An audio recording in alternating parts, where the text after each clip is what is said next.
tapi selama 149 tahun rakyat Sunda kembali menyaksikan iring-iringan rombongan raja yang berpindah tempat dari timur ke barat. Naskah Kitab Waruga Jaga dari Sumedang dan Pancakaki Masalah Karuhun Kabeh dari Ciamis yang ditulis dalam abad ke-18 dalam bahasa Jawa dan huruf Arab Pegon masih menyebut masa pemerintahan Sri Baduga ini. Masa gemuk Pakuan atau kemakmuran Pakuan, sehingga tak mengherankan bila hanya Sri Baduga yang kemudian diabadikan kebesarannya oleh raja penggantinya dalam zaman Pajajaran. Sri Baduga Maharaja alias Prabu Siliwangi dalam Prasasti Tembaga Kebantenan disebut susunan di Pakuan Pajajaran, memerintah selama 39 tahun antara tahun 1482 sampai 1521.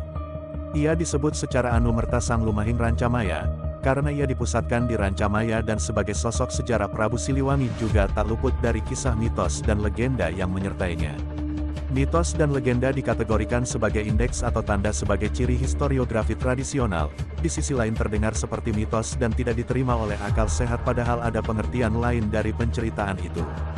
Bahwasanya ada anakronisme memang demikianlah historiografi tradisional kita, karena masa itu belum ada ilmu arkeologi dan setumpuk ilmu turunannya. Harimau atau maung dalam bahasa Sunda punya posisi yang cukup mendalam bagi kesadaran orang Sunda. Kita bisa menemukan maung menjadi nama tempat di kawasan Jawa Barat. Dikaitkan dengan legenda Ngahyang atau menghilangnya Prabu Siliwangi di hutan Sancang. Hal itu ketika dikejar bala tentara Islam dari kerajaan Banten dan Cirebon. Peristiwa ini mengisyaratkan mulai masuknya pengaruh Islam di Tatar Sunda. Data historiografi Prabu Siliwangi selain prasasti dan sumber naskah ada pula bukti mentifek sebagai historiografi tradisional, diantaranya adalah mitos atau legenda Prabu Siliwangi dan maung atau harimau putih. Khodam adalah istilah bahasa Arab yang artinya pembantu. Khodam harimau putih dalam pengertian ini adalah sosok gaib yang menjaga atau mendampingi seseorang.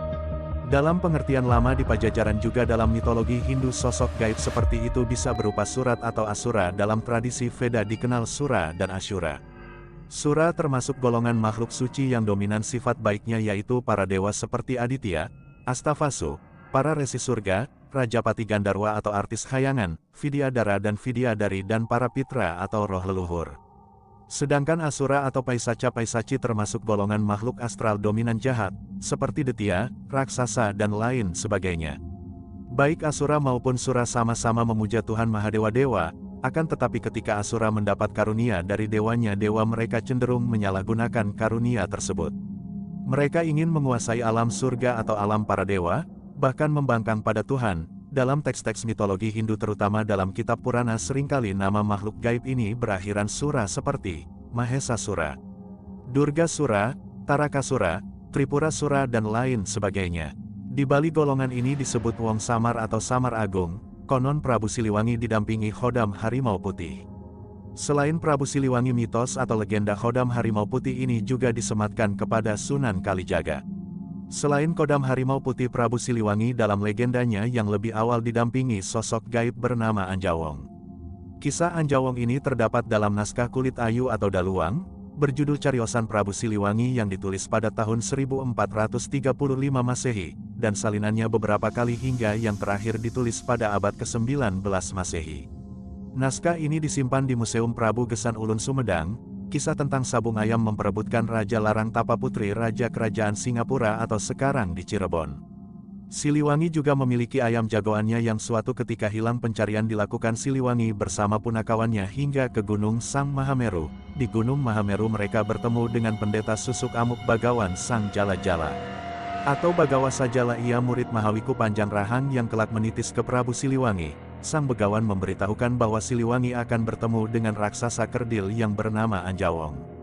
Raksasa itu dikutuk Sang Panjang Rahang lalu Prabu Siliwangi harus menolong dan menyembuhkannya kemudian Anjawong selanjutnya mengabdi kepada Siliwangi. Kelak berkat bantuan sosok gaib Anjawong atau Khodam ini Amuk Marunggul dapat dikalahkan oleh Sang Prabu ia seperti buta atau mahakala atau seperti dua rapala diduga sosok Anjawong goib. Nah inilah kisah legenda tentang sejarah Sang Prabu Pajajaran Raja yang adil dan bijaksana. Sampai-sampai menitiskan anak dan cucu yang sampai sekarang selalu dikenang oleh setiap masyarakat. Khususnya Cirebon dan Banten di Pulau Jawa. Terima kasih Anda sudah mampir di channel kami.